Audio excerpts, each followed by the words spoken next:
Assalamualaikum warahmatullahi wabarakatuh.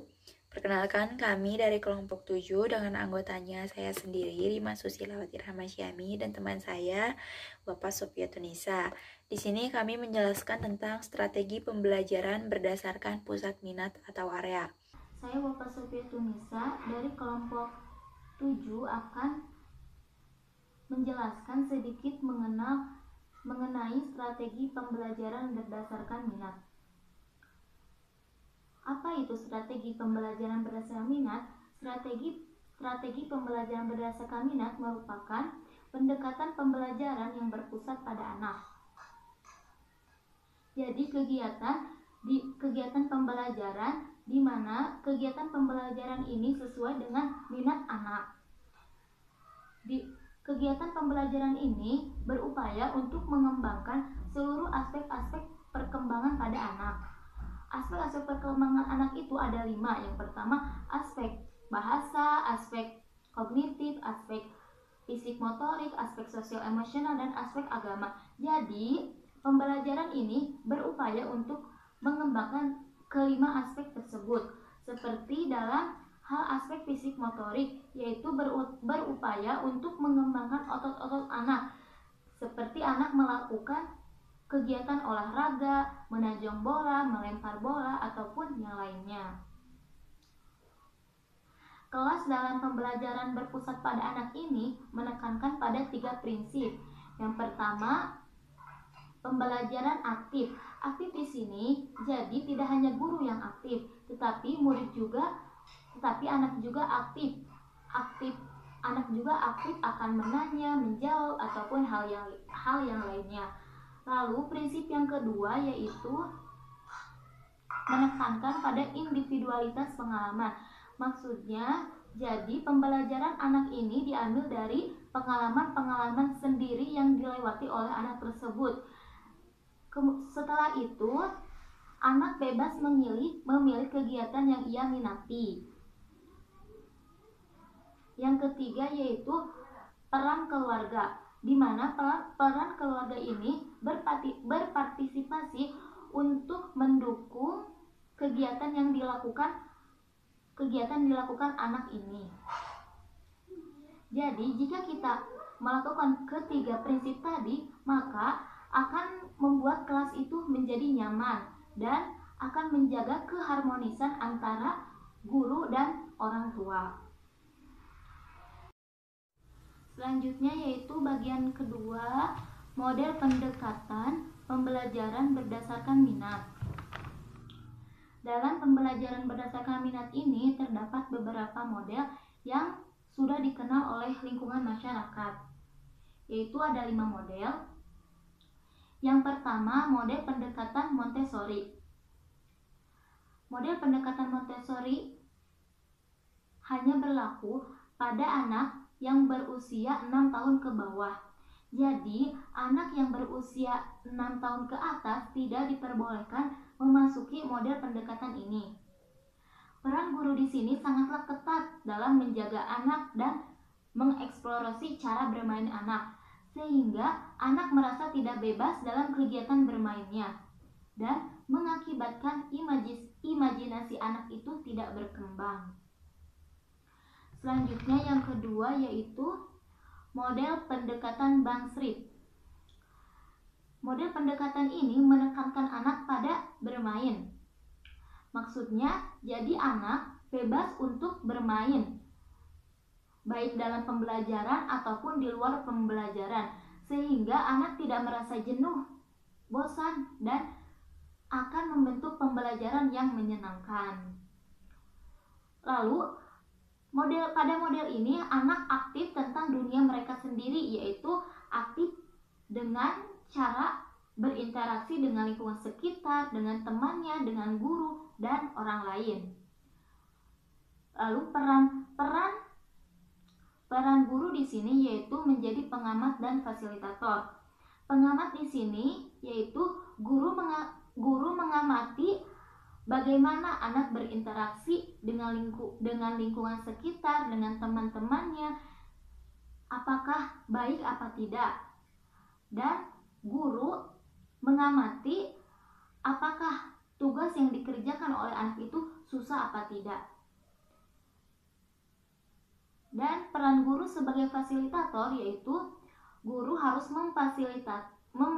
memberi fasilitas yang baik terhadap perkembangan anak atau memfasilitasi sesuai dengan kebutuhan yang anak sehingga perkembangan anak akan bertumbuh secara optimal. Pada model ini juga sangat melibatkan orang tua sehingga orang tua bisa melihat cara pembelajaran yang sesuai di rumah itu seperti apa. Jadi orang tua saat di rumah itu memberi pelajaran sesuai yang di sekolah. Selanjutnya yang ketiga yaitu model pendekatan high school. Model pendekatan high school ini merujuk pada teori konstruktivisme Piaget, di mana pengetahuan anak dibangun dalam pikiran anak dengan melalui pengalaman-pengalaman yang telah dilewati oleh si anak tersebut. Seperti anak sudah melalui pengalaman kegiatan bermain. Kemudian kegiatan bermain tadi diambil dalam proses pembelajaran tadi, sehingga anak ketika melakukan pembelajaran sudah mengenal kegiatan dalam bermain tersebut. Peran anak di sini yaitu anak aktif. Anak aktif dalam kegiatan pembelajaran yaitu di dalam kegiatan sentra. Di dalam kegiatan sentra, anak bervariasi melibatkan benda, peristiwa, dan idenya sesuai dengan minatnya. Lalu adanya peran orang dewasa, adanya peran orang dewasa. Peran orang dewasa di sini sangat aktif ketika anak melakukan kesalahan atau ketika anak ada dalam bahaya. Lalu peran guru di sini yaitu guru membantu anak memilih kegiatan apa saja yang harus dilakukan sehari-harinya tersebut. Kemudian guru melaksanakan rencana yang tadi. Lalu yang terakhir, guru mengulang pelajaran yang telah dilaksanakan oleh anak. Selanjutnya yang keempat yaitu model pendekatan kurikulum kreatif. Model pendekatan kurikulum kreatif ini adalah kurikulum yang memberikan dorongan dan kebebasan pada guru untuk menjadi kreatif dan memberi respon pada anak dalam proses pembelajaran. Jadi, kurikulum ini membebaskan pada guru untuk kreatif, sehingga dengan guru kreatif akan memberikan respon yang baik pada anak.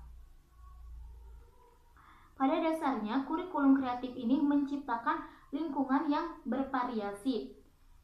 Maksudnya, lingkungan merupakan guru ketiga bagi anak, sehingga dalam menata lingkungan, guru harus berhati-hati, harus sesuai dengan kebutuhan yang anak inginkan. Lalu, dalam model ini juga mementingkan adanya hubungan keluarga dan guru. Sehingga dengan adanya peran keluarga di sini akan membantu tercapainya belajar secara optimal. Model pembelajaran kurikulum kreatif ini mengikuti konsep berdasarkan teori, yaitu teori Piaget dan teori Erik Erikson. Di mana teori Piaget itu anak melewati 4 tahap, yaitu teori sensoromotor, pra-operasional, operasional konkret, dan operasional formal. Sedangkan teori Erik Erikson, anak melewati tahap perkembangan sosial emosional, yaitu anak melewati kepercayaan, inisiatif, otonomi. Yang kelima yaitu model pendekatan Reggio Emilia. Model pendekatan ini mengutamakan pada kebutuhan anak, di mana kebutuhan anak harus didukung oleh orang tua dan lembaga PAUD. Pada model ini juga memfokuskan pada perkembangan anak, sehingga dalam pembelajarannya itu sesuai dengan perkembangan anak, sehingga anak akan lebih mudah dalam pembelajarannya tersebut. Peran Guru di sini yaitu guru memfasilitator dan motivator, di mana guru harus memfasilitasi apa yang dibutuhkan oleh anak dan guru harus mendorong agar anak semangat dalam pembelajarannya itu dan mencapai sesuai dengan perkembangannya.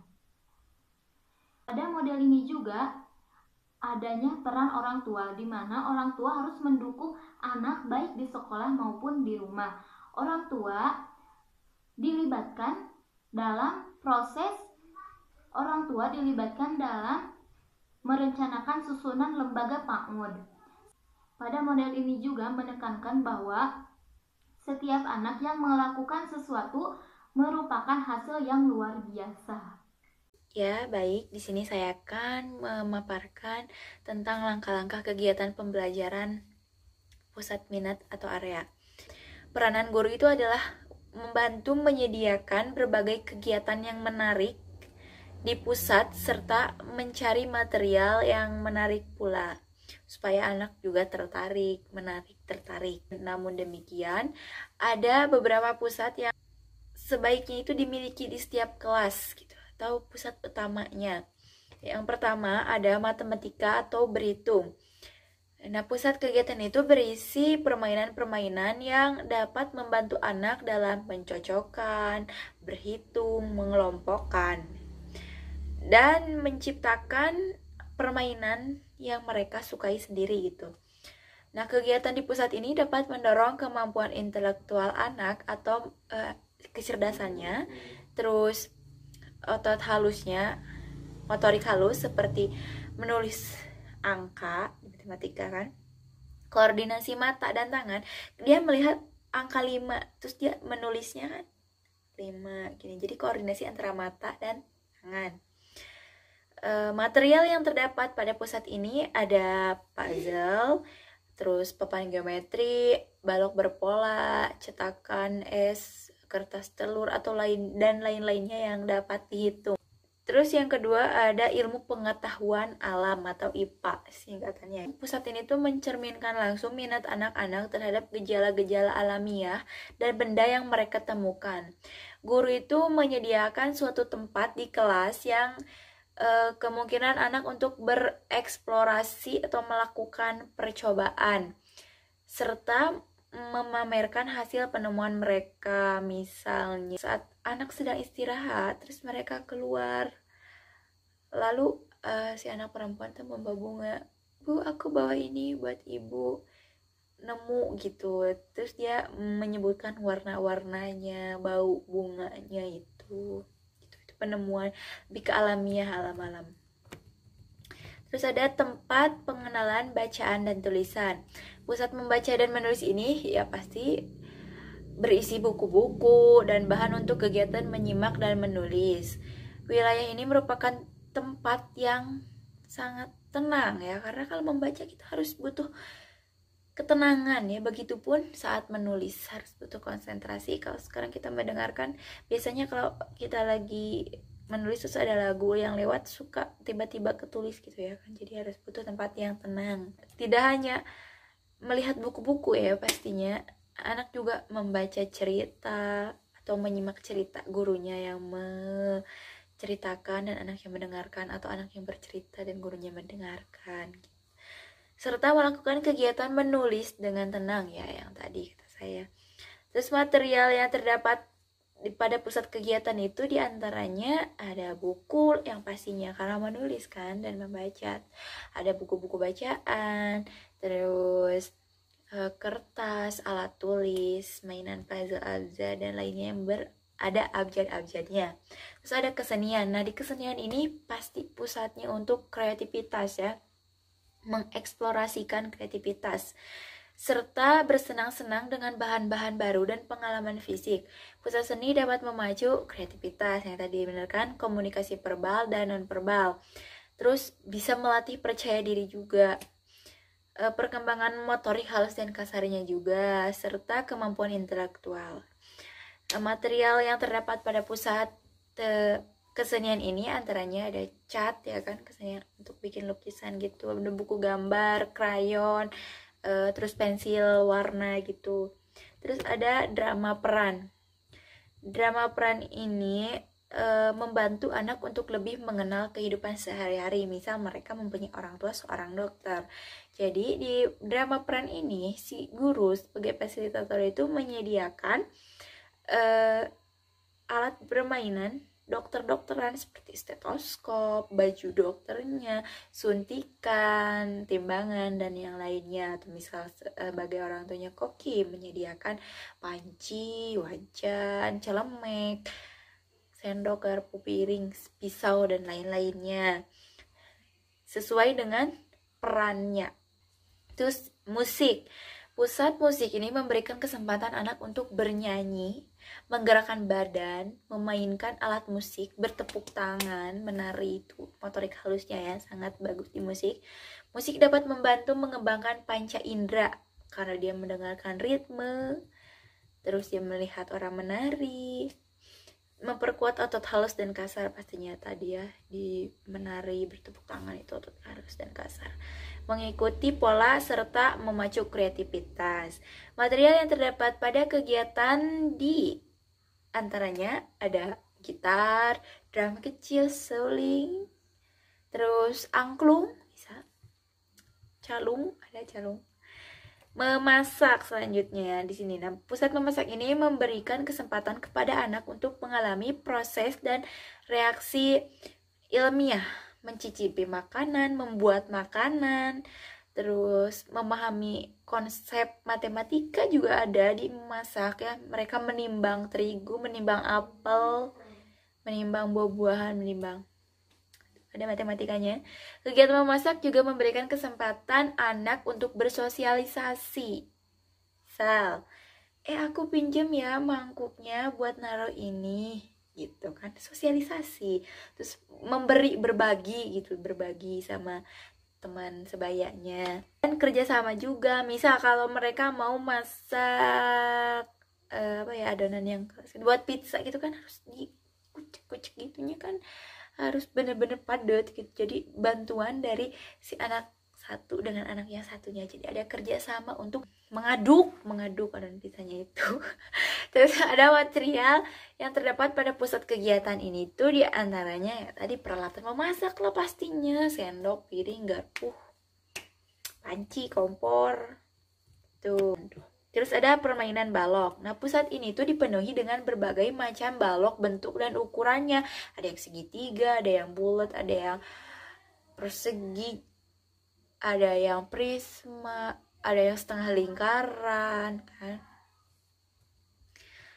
Itu tuh bisa digunakan untuk membuat bangunan atau mereka bisa berimajinasi membuat kota, kebun binatang, masjid, rumah, perumahan tuh.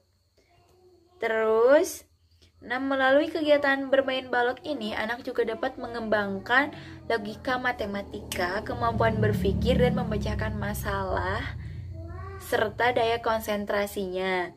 Material yang terdapatnya itu balok kayu, balok plastik, mobil mainan. Terus selanjutnya ada pasir dan air. Nah, wilayah ini tuh menawarkan banyak kesempatan kepada anak untuk menggunakan panca indera mereka dengan mengeksplorasi bahan-bahan alami. Melalui kegiatan ini, anak dapat berpikir dan berkomunikasi. Mereka juga dapat melatih otot halus dan otot kasar. Di sini dapat dikembangkan konsep matematika, gagasan ilmiah, serta kreativitas. Material yang dapat pada pusat kegiatan ini diantaranya pastinya ada pasir, bak pasirnya, terus ada bak airnya juga, mainan pasir kayak cetakan-cetakan gitu, perahu, gayung, gelas ukur, dan lain-lain. Terus ada kegiatan di luar kelas merupakan bagian yang penting dalam jadwal sehari-hari. Anak itu dapat ilmu belajar,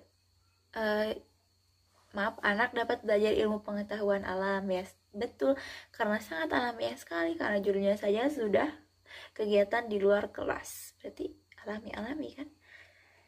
Nah, matematika, keterampilan sosial, dan pengembangan kecintaan terhadap lingkungannya. Mereka juga dapat meningkatkan penggunaan otot halus dan otot kasar, Lingkungan di luar kelas dipandang sebagai wilayah perluasan kelas dan kegiatan pembelajaran di luar kelas direncanakan secermat kegiatan di dalam kelas. Kalau kegiatan di luar kelas itu lebih terrealisasikan gitu, pikirannya beda ketimbang kita belajar di dalam kelas. Kalau kita melihat petani nyangkul itu, kita tuh hanya membayangkan oh caranya itu seperti itu, atau hanya melihat gambar atau melihat video. Tapi kalau kita belajar di luar kelas, itu tuh kita tuh langsung melihat dengan mata kepala kita, mata kepala anaknya sendiri, bahwa mencangkul gitu, oh seperti itu aslinya, menanam padi itu seperti itu. Nah, guru mengajak siswa belajar di luar kelas untuk melihat peristiwa langsung di lapangan dengan tujuan mengakrabkan siswa dengan lingkungannya, seperti tadi petani menyangkul gitu ya. Di sini guru berperan sebagai motivator, yang artinya sebagai pemandu agar siswa itu belajar secara aktif, kreatif, dan akrab dengan lingkungannya. Terus di sini ada langkah-langkah kegiatan pembelajaran berdasarkan minat. Antara lainnya, yang pertama ada guru itu memberikan penjelasan kegiatan-kegiatan di dalam area yang diprogramkan beserta jumlah anak yang boleh bermain di area tersebut. Misalkan di area sentra alam, itu kan ada mengocok sabun, terus penyembang, menempel, mengecat daun dengan beras dari warna daunnya itu sendiri, warna alami. Terus apalagi satu itu aja ya. Nah misal guru tuh menyiapkan tiket tadi kemana saja, mengocok sabun, menempel, terus membuat kolase menempelnya, menimbang, dan beras warna ya, beras warna, beras daun, beras warna, beras daun, beras warna aja, beras warna. Nah guru tuh menyiapkan 4 tiket, berarti bukan 6 tiket. Nah tiketnya itu buat masuk ke yang mengocok sabun, buat masuk ke yang membuat kolase, untuk masuk ke menimbang, terus masuk ke ini apa, beras daun ya, beras. Terus satu lagi tuh memindahkan air berwarna, mencampur air berwarna, 5 berarti 5. Saya lupa satunya lagi apa ya, lupa satunya lagi apa yang ada di itu. Nah jadi misal ya si area sentra alam ini tuh hanya menampung, kan ada 15 dibagi 5 berarti 3, menampung 3 per permainannya. Jadi guru menyiapkan 5 tiket untuk 3 orang yang masuk ke dalam permainan-permainannya gitu. Ya, seperti itu. Nah, jadi anak yang sudah menyelesaikan kegiatan di area ini bisa berpindah ke sini, ke sini gitu. Jadi bisa gantian dan waktunya lebih efektif dan efisien pastinya. Terus selanjutnya ada guru membagi jumlah anak di setiap kegiatan permainan. Ya, yang tadi itu seperti itu, supaya anak bisa bermain seluruhnya gitu. Bisa semuanya, bisa nyoba semua, bisa. Guru memberikan kesempatan anak untuk bebas memilih kegiatan sesuai dengan minatnya. Misalkan di sini tiket itu tuh yang 3 orang itu tuh mau main apa dulu. Asal 3 orang yang dia mau gitu, semua anak kebagian, pokoknya rata deh. Anak dapat berpindah kegiatan sesuai dengan minatnya jika ada tempat kosong di kegiatan itu. Terus guru mencatat setiap kegiatan yang dilakukan. Pastinya harus mencatat. Kalau nggak dicatat, mau gimana kasih nilainya?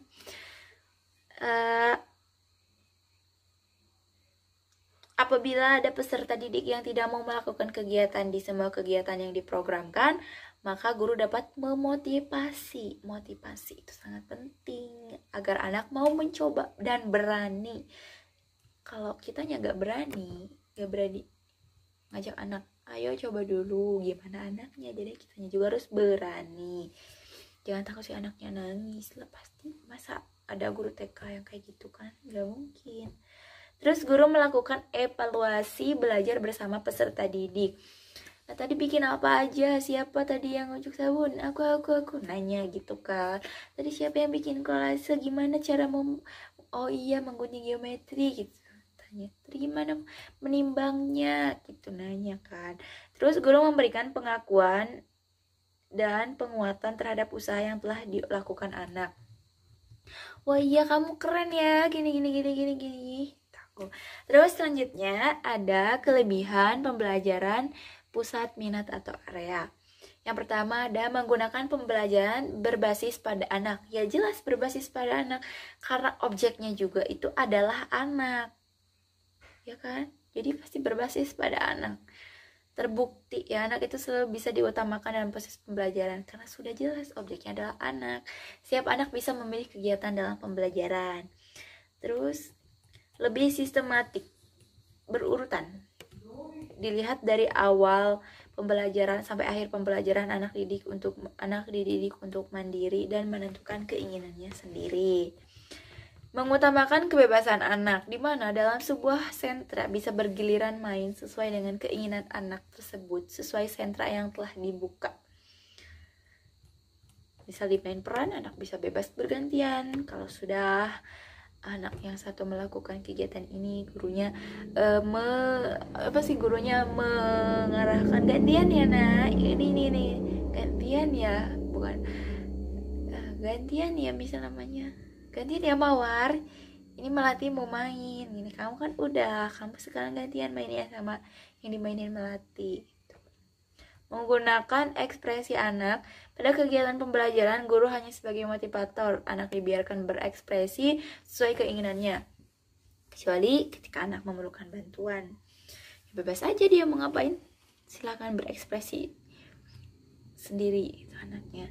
Memilih pengembangan seni yang diinginkan sesuai dengan kegiatan yang telah direncanakan. Terus mengutamakan kebebasan anak. Pokoknya di mana anak bebas memilih kegiatan yang telah direncanakan oleh guru. Pokoknya di sentra area ini tuh kebebasan anak. Namanya juga anak ya kan, gak bisa dipaksa, pasti diutamakan kebebasannya.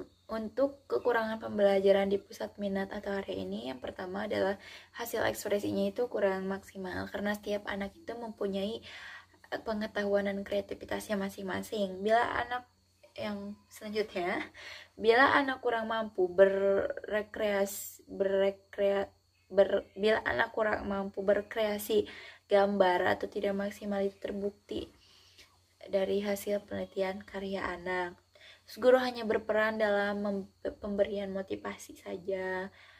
Guru harus pandai terhadap situasi di mana bila anak memerlukan bantuan dalam berkarya dan juga alat-alatnya. Jadi harus menyediakan juga.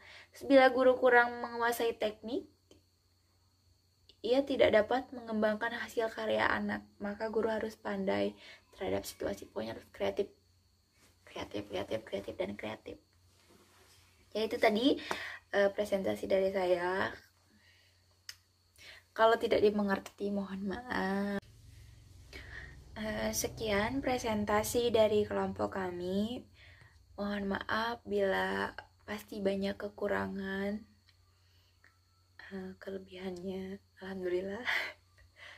Terima kasih. Wassalamualaikum warahmatullahi wabarakatuh.